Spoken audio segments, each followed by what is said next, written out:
네, 안녕하십니까? 대전대학교 군사학과 윤대엽입니다.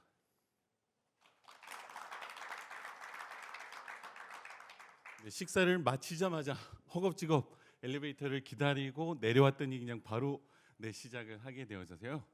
네, 마음이 좀 급한 것 같습니다.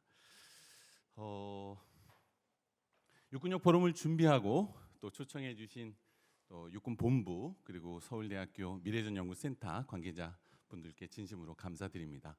이 자리에서 제가 학문적으로 연구하고 또 군의 발전을 위해서 고민하고 있는 쟁점들에 대해서 공유할 수 있는 기회를 가지게 된 것이 무엇보다 큰 영광이라고 생각이 됩니다.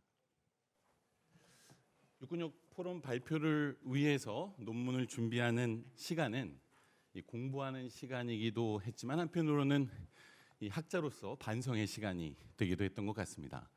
저는 대전대 군사학과 박사과정에서 군사혁신론 그리고 국방획득 전략과 관련된 강의를 개설하고 있는데요. 과학기술이라든가 방위산업 그리고 무기체계와 관련되어져서는 국방획득 차원에서 연구하고 강의를 해왔지만 국방인력 문제에 대해서는 전혀 관심을 가져오지 않았다는 것, 이것이 큰 문제였고 또 학자로서의 무지의 영역이었다라는 점에 대해서 많이 반성하는 시간이 되지 않았을까 생각이 됩니다. 이 과거에는 우수한 자원을 충분히 확보해서 이 병역 자원으로 운용할 수 있었지만 이제는 희소한 병역 자원을 어떻게 해서든지 확보해서 충분한 교육을 통해서 확보해야 되는 시기로 변화되었는데요. 이런 병역 자원 감소 시대, 이 국방 인력 획득과 관련된 혁신의 과제는 무엇인지 오늘 저는 세 가지 쟁점에 집중해서 말씀을 드리도록 하겠습니다. 이 첫 번째는 저출산 고령화에 따른 이 축소 사회의 위기는 이 안보 위협에 대응하는 이 군사적 효과성을 운용해야 하는 군이 더군다나 희소한 안보제를 동원해야 하는 상호 경직성 하에서 이 군사적 효과성, 방위 충분성을 유지하는 군에게는 무엇보다 중요한 과제가 되었다라고 하는 점을 말씀드리도록 하겠습니다. 두 번째는 국방정책의 상호 경직성입니다. 발표 내용에서 말씀드리겠지만 건군 이후 무려 60여 년 동안 한국의 이 병력은 65만 명 전후를 유지해왔습니다. 그리고 2006년 국방개혁법이 제정되면서 처음으로 50만 명 수준의 감군 병력 규모의 이 감축을 목표로 하는 국방 개혁이 추진되어져 왔는데 여기 계신 모든 분들이 아시는 바와 같이 또 앞서 말씀드린 바와 같이 이 국방 정책의 상호 경직성에 의해서 지체되거나 이런 쟁점들이 발견되었는데요. 2006년 국방개혁법 이후에 진행되어진 국방 인력 체계의 개혁과 관련된 쟁점들에 대한 분석을 통해서 향후 이 병역 자원 감소에 따라서 우리 군이 어떻게 대응해야 되는지 오늘 저는 유연 전략성을 개념으로 네 가지 정도의 핵심 메시지를 말씀드리려고 합니다. 이 유연 전략성, 제가 이번 논문을 준비하면서 처음 만들어 본 개념인데요. 군은 안보제의 제약에도 불구하고 안전보장이라고 하는 임무를 수행해야 하는 이 전략적인 과제를 가지고 있는데요.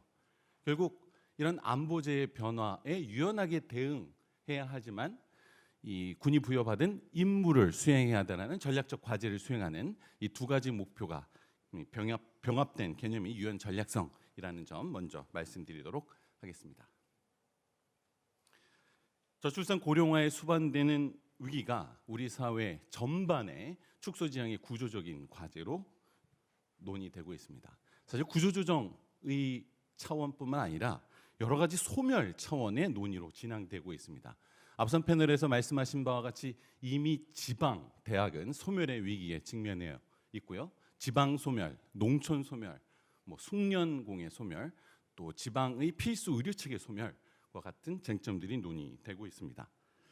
이와 같은 저출산 고령화에 따른 축소 사회의 위기는 이 산업화 근대화 과정에서 우리 사회가 구축해왔던 수없이 많은 사회 체계의 근본적인 구조 조정이라고 하는 점에서 아마 여기 관심이 있으신 분들도 아마 상상 이상의 과제가 되지 않을까 개인적으로 생각을 합니다.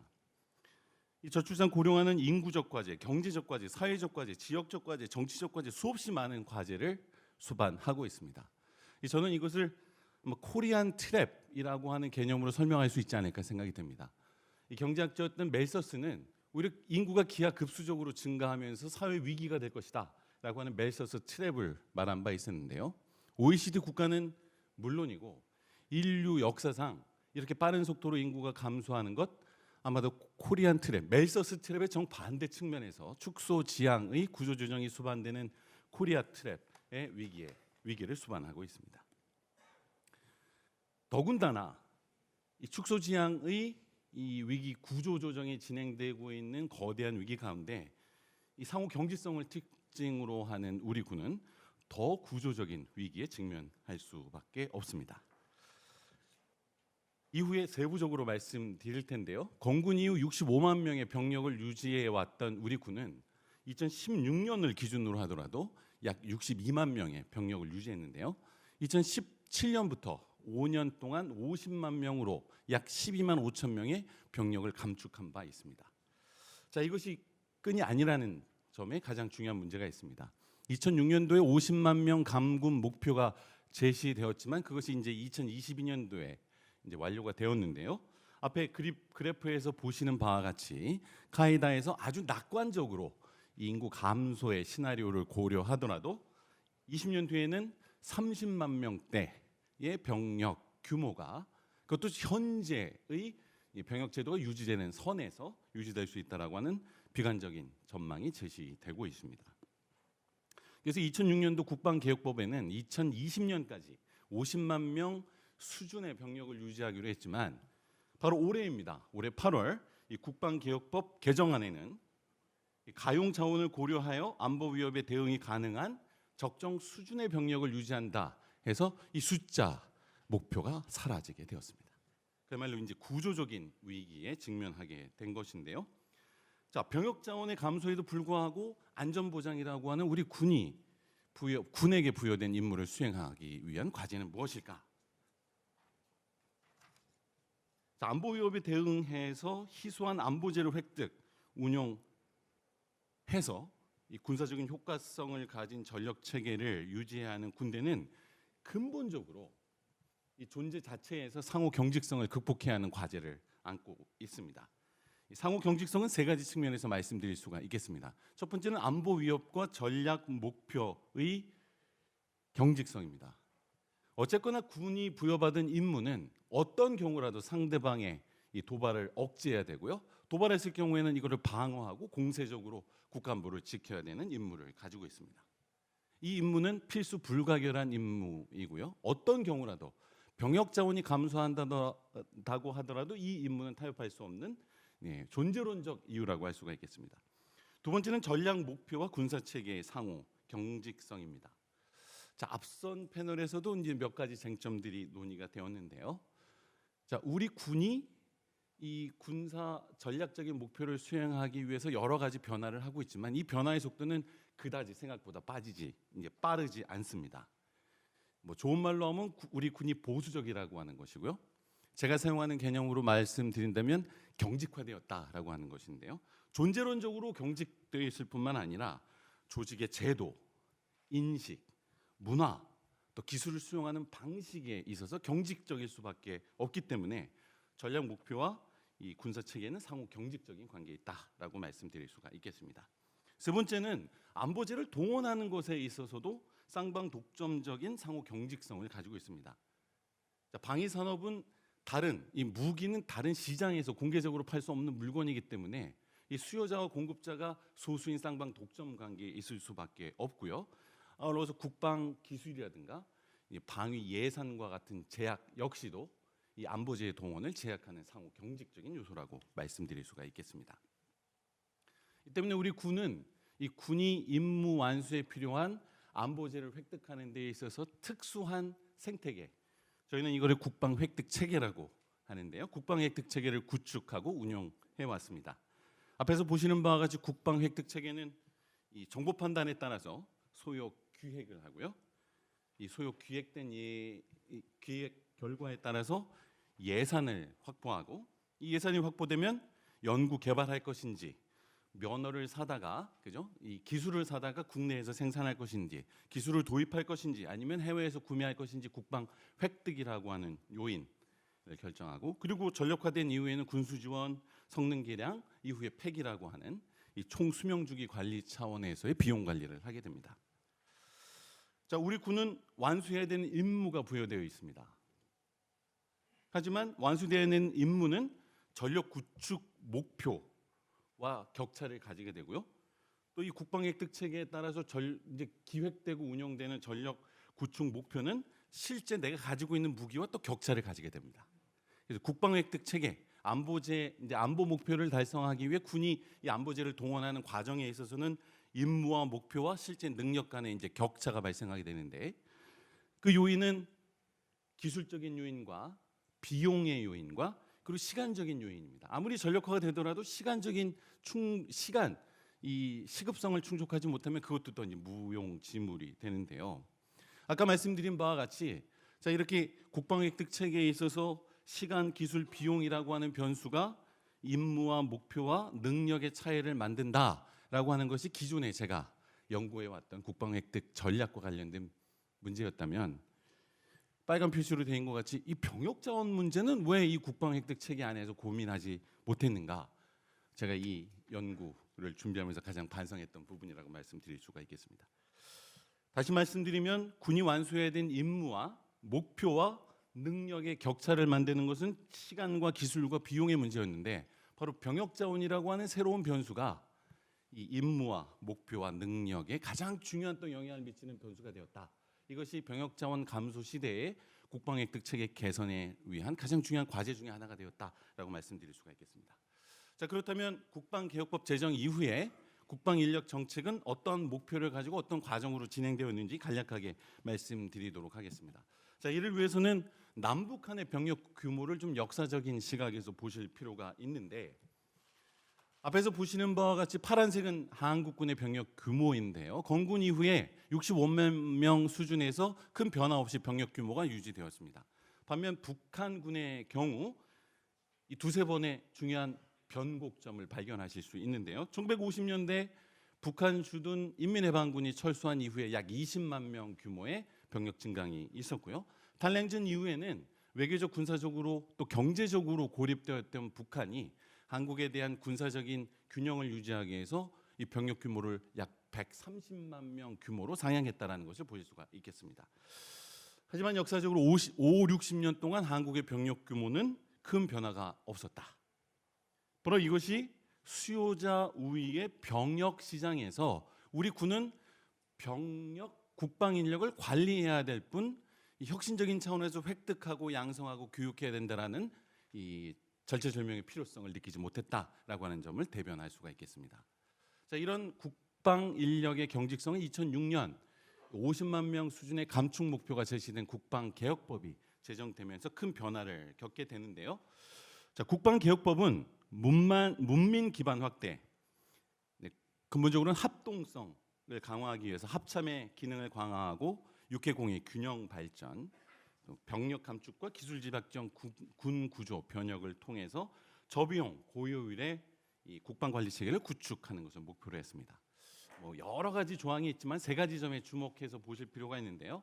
이런 국방 개혁법, 특히 이제 병력 감축을 목표로 했던 국방 개혁법은 왜 제정되었느냐? 첫 번째 항목에서 보시는 바와 같이 북한의 군사 위협이 감소하고 있다라는 정부 판단을 전제로 했습니다. 전면전의 위협이 감소하고 있고요. 반면에 초국가적 위협이라든가 비군사적 위협이 증가하고 있다라고 하는 것을 전제로 국방개혁법이 제정되었는데, 이 법 제정 당시에도 과연 이것이 올바른 정부 판단인지, 허상적 평화에 대한 이상이 아닌지, 전쟁 억지력과 방위 충분성을 위한 적정 병력 규모는 무엇인지 논란이 제기되었습니다. 두 번째는 국방 인력 체계와 관련된 쟁점인데요. 오늘 아마 제가 말씀드리는 모든 쟁점, 거의 대부분의 쟁점, 그리고 토론을 통해서 제기될 모든 국방 인력 관리 체계의 혁신 개혁과 관련된 쟁점은 이미 2006년도에 국방 개혁법이 포함되어져 있었습니다. 세 번째는 가장 중요한 병력 감축 목표와 관련된 쟁점입니다. 상비 병력을 2020년까지 50만 명 수준으로 감축한다라고 하는 구체적인 목표가 반영되었고요. 구체적으로는 2010년까지 64만 명, 2015년까지 56만 명 수준으로 감축하는 대신 육해 공군 공위 간부 비율을 40%로 상향하고 여군을 증군한다. 여군 인원을 늘린다라고 하는 목표도 숫자로 반영된 바 있습니다. 자, 그렇다면 이와 같은 국방 개혁, 특히 국방 인력 관리와 관련된 목표는 어떻게 실행되었는지 앞에 표에서 보실 수 있습니다. 일단 가장 먼저 보이시는 숫자는 이 50만 명 감군 목표가 계속 변경되어져 왔다라는 사실입니다.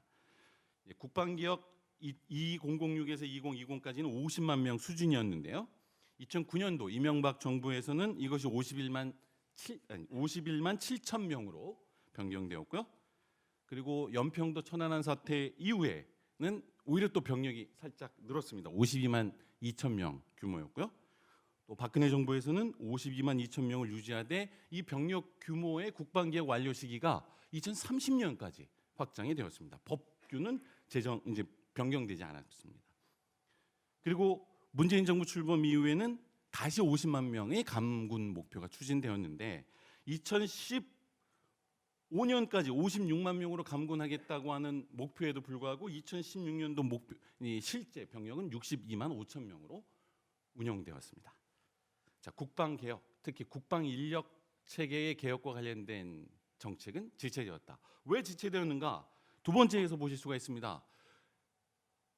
이 능력 기반의 국방 개혁을 하겠다라고 하는 것이 2006년 국방 개혁급의 기본 목적임에도 불구하고 북핵 위협이 고도화되고 전시 작전권의 전환과 관련된 새로운 쟁점들이 포함되면서 능력 기반 전력 기획이 아닌 오히려 위협 기반 전력 기획으로 변경이 되었고요. 이 때문에 기술 병력 대체를 위한 예산, 기술 또 새로운 전력 체계의 전력화, 연구 개발 전력화에 소요되는 기간만큼 부대 개편이 지체되면서 병력 감축은 지체될 수밖에 없었습니다. 세 번째, 안보제의 경직성도 있습니다. 대표적으로 방위 예산의 제약인데요. 노무현 정부는 약 8.0%, 이명박 정부는 7.6%, 박근혜 정부는 7.2%, 문재인 정부는 7.5%를 국방 개혁 완수를 위한 방위 예산 증가 목표로 설정했지만 표에서 보시는 바와 같이 노무현 정부를 제외하면 실제 각 정부에서 소요 제기 대비 확보했던 국방 예산은 큰 차이를 보일 수밖에 없었습니다. 단적으로 말씀드리면 국방 개혁을 위한 병력 감축에 소요되는 기술 개발이라든가 부대 개편에 예산을 확보할 수 없었다 말씀드릴 수가 있고요. 이 때문에 이 대량 획득 단기 활용이라고 하는 인력 정책은 지속될 수밖에 없었다라고 말씀드릴 수가 있겠습니다. 자, 무려 20년 동안 국방개혁 목표, 특히 이 병력 감축 목표의 국방개혁이 지체될 수밖에 없었는데요. 그 가장 중요한 요인이 우리 군이 가지고 있는 국방정책의 상호 경직성에 있다라고 말씀을 드렸습니다. 자, 지금 국방개혁을 추진해야 하는 현재의 환경에서 본다면 안보 환경의 경직성 그리고 안보제의 경직성은 오히려 더 과거보다 구조화되었습니다. 북핵 위협은 고도화되었고요. 미중 경쟁에 따라서 동북아는 총체적인 군비 경쟁이 진행되고 있습니다. 자, 병역 자원의 감소는 결정되어 있는 미래 환경이고요. 방위 예산, 군사 기술을 확보하는 것 역시 오랜 시간과 많은 비용이 수반될 수밖에 없습니다. 자, 안보제와 안보 환경이 경직되어 있다면 여기서 유일하게 할 수 있는 것은 우리 군이 유연화 또는 적응적으로 변할 수밖에 없는데요. 유연 전략성은 바로 이 안보 전략 목적에 부합한 군사적인 효과성을 충족하기 위해서 우리 군사 체계를 어떻게 적절하게 유연할 것인가라고 하는 과제로 요약할 수가 있겠습니다. 그 과제는 오늘 네 가지로 요약해서 말씀드려 보도록 하겠습니다. 첫 번째는 군사 전략을 유연화하는 것입니다. 자, 이 군사 전략과 관련된 쟁점은 중요한 쟁점이기도 하고 말씀드릴 바가 많은데 한 세 가지로 요약해서 말씀드려 보도록 하겠습니다. 첫 번째는 핵무장한 약소국 또는 취약국가인 북한과 안보 딜레마를 적절하게 전략적으로 관리하는 필요한 또는 바람직한 군비 경쟁 전략이 마련되어야 한다는 것입니다. 다시 한번 강조해드리지만 핵 무장했음에도 불구하고 취약국가 또는 약소국인 북한과 합리적인 또 바람직한 군비 경쟁 전략 목표를 세우는 것이야말로 이 병역 자원뿐만 아니라 군사 혁신의 이 출발점이 될 수 있고요. 두 번째는 전력 투자의 우선순위를 결정해야 해야 하는 것입니다. 거부적 억지 중심의 전력 투자가 우선되어야 할 것이고요. 방어적 상세를 위한 전략, 그 나중에 이 공세적 상세를 위한 전력 투자. 가용 자원이 제한되어 있다면 우선순위에 따라서 전력을 배분해야 된다라는 말씀을 드리고요. 세 번째는 이 군사적인 효과성을 위해서 필수 불가결한 안보제가 있다면 그 안보제를 자체적으로 동원하는 데 제약이 된다면 말하자면 방위제의 분담 또는 아웃소싱이라고 할 수가 있겠는데요. 한미 동맹이라든가 다자안보 협력을 통해서 적절하게 안보제를 외부에서 동원할 수 있는 동맹 협력이라는 것도 전략적 차원에서 검토되어야 한다는 말씀을 드리겠습니다. 두 번째는 통합적 유연 전략성입니다. 앞선 AI 또 유무인 복합 체계와 관련된 발표에서도 일부 논의가 되었는데요. 자, 전력, 부대, 상비 전력, 예비 전력을 통합적인 시각에서 또 병행적인 시각에서 이 개혁이 추진되어야 한다는 과제를 말씀드려 보고 싶습니다. 첫 번째는 병과 체계를 통합하는 것입니다. 아까 말씀드린 바와 같이 대학도 소멸하는데 대학이 소멸을 막기 위해서 대학 통폐합이 이루어지고 있습니다. 소멸을 막는 방법은 융합과 통합인데요. 이미 4차 산업혁명의 무기화를 위한 군비 경쟁은 기술적인 융합과 통합적 병과 체계 개편을 요구하고 있습니다. 그래서 단기적으로는 기동, 화력, 디지털과 관련된 병과 체계의 벽을 허무는 건 역시도 이 병과 운영 또는 국방 인력 운영의 효율화의 출발점이 될 수 있다라는 말씀을 드려보겠습니다. 두 번째는 병역 자원 감소를 후순위에 있는 변수가 아니라 전력 부대 병력의 동시적 통합적 개편을 모색해야 될 필요가 있겠습니다. 전통적인 군대는 무기 중심의 부대를 편제해 왔지만 이제는 공간을 지배하는 전력을 구축해야 되고요. 또 병역 자원 감소도 고려해야 된다라는 말씀 드리겠습니다. 세 번째는 상비 전력과 예비 전력을 연계하는 것인데요. 앞서 말씀드린 바와 같이 군사 전략 목표에 있어서 억지 우선의 군사 전략이 필요하다면 상비 전력은 억지를 위해서 최소한의 병력을 운영하는 것이고요. 전면전에 대비해야 된다면 그것은 지금 예비군과 같은 예비 전력을 통해서도 감당할 수 있습니다. 지난 70년 동안 국지적인 교전이 있었음에도 불구하고 이런 거대 병력을 과연 효과적으로 운영했느냐? 그것이 아니라면 상비 병력은 제한전, 국지전에 대비하는 효과적인 전력으로 운영하고 나머지 예비 전력을 통해서 전면전에 대비하는 것도 병력 구조, 이 상비 병력과 예비 전력을 연계한 통합적인 유연 전략성의 과제로 검토될 수 있을 것으로 생각합니다. 다음은 병역 가능 인구의 유연 전략성입니다. 경제적인 측면에서는 이 인구 감소에 따라서 생산 가능 인구가 축소될 수밖에 없습니다. 생산 가능 인구를 대체해서 경제 활동 가능 인구로 확장한다면 인구 감소가 필연적으로 경제 축소로 이어지지 않는다라는 논의로 이어지고 있는데요. 마찬가지로 이 병역 가능 인구를 제한적으로만 봤던 전통적인 이 국방 인력 정책에서 벗어나서 병역 가능 인구를 확장하고 유연해야 한다라고 하는 생각을 갖고 있었는데 이거는 점심 식사를 하면서 이미 교육사령관님께서 이와 관련된 아주 통찰력 있는 지혜를 가지고 계시다는 사실을 발견할 수 있었습니다. 자, 간부 임관 연령, 계급 정년, 여군 비율, 예비 전력 등에 있어서 여러 가지 전통적인 기준을 재정의할 필요가 있다라는 점 요약해서 말씀드리도록 하겠습니다. 특히 연령 제한과 관련돼서는 흥미로운 쟁점이 있습니다. 러우 전쟁 때요. 예비군 동원 연령은 이미 병원 45세에서 55세, 또 위관은 60세, 영관 같은 경우에는 무려 70세까지 이 예비군 동원 연령이 늘어났는데 과학기술 변화에 따라서 이 신체적인 능력이 보완된다면 연령 제한은 완화될 수도 있지 않을까 말씀드려보겠습니다. 자, 이와 같은 교육 혁신을 위해서는 이 국방 인력 획득과 관련된 법제가 제정될 필요가 있습니다. 오늘 제일 첫 번째 과제가 이게 아닐까 생각이 되는데요. 자, 국방 획득과 관련되어서는 이미 방위사업법, 방위산업기술보호법, 방위산업 발전 및 지원에 관한 법률, 국방과학기술 혁신 촉진법 등이 이미 제정되어서 운영되고 있습니다. 근데 국방 인력과 관련된 법제가 없다라는 것이 상당히 저로서도 반성할 일이라고 앞서 말씀드렸는데요. 중장기 국방 인력 획득, 병과별, 신분별, 젠더별, 계급별, 기능별, 연령별 이 국방 인력 획득의 효율화를 위해서는 관련 법제를 제정할 필요가 있다 말씀드리도록 하겠습니다. 자, 마지막으로 동맹 및 민군 협력의 유연 전략성도 강조될 필요가 있겠습니다. 앞서 이 동맹을 이 안보제 희소성을 보완하는 아웃소싱, 뭐 기업 비즈니스 영역에서는 이 전략적 캡티브 관계라고 하는데요. 그런 측면에서 활용한다라는 말씀 한 가지 드리고요. 두 번째는 국방 인력 획득을 위한 포괄적인 네트워크를 만들 필요가 있다라는 점도 강조해서 말씀드려보고 싶습니다. 앞서 기조 연설을 했던 유진 골레즈 교수도 이 군사 혁신은 군이 하는 것이 아니라 군사 혁신과 관련된 브로커가 중요한 역할을 한다라고 말씀드린 바 있었는데, 전통적으로 군은 군인이 가르쳐야 되고 군은 군 안에서 모든 것을 해결하려고 하셨지만, 이 4차 산업혁명 기술의 변화뿐만 아니라 국방 획득 인력의 병역 자원의 감소에 따라서 앞서 그림에서 보시는 바와 같이 다양한 기관과의 유연한 네트워크를 통한 협력이야말로 이 병역 자원 인구의 감소뿐만 아니라 군사 혁신의 가장 중요한 플랫폼이 될 수 있다는 점도 강조해서 말씀드리고 싶습니다.